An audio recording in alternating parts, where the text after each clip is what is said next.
Alright, this is a very special Patentix RF amplifier, stated 0.1 megahertz. This one is running from 9 kilohertz and up to 450 megahertz.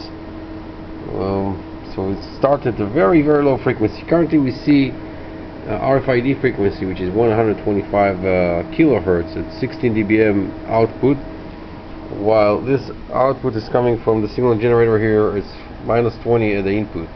So you got 36 dB gain and 16 dBm at the output. This is 125 kilohertz. I'll try other videos, look at the other videos with the lower frequencies.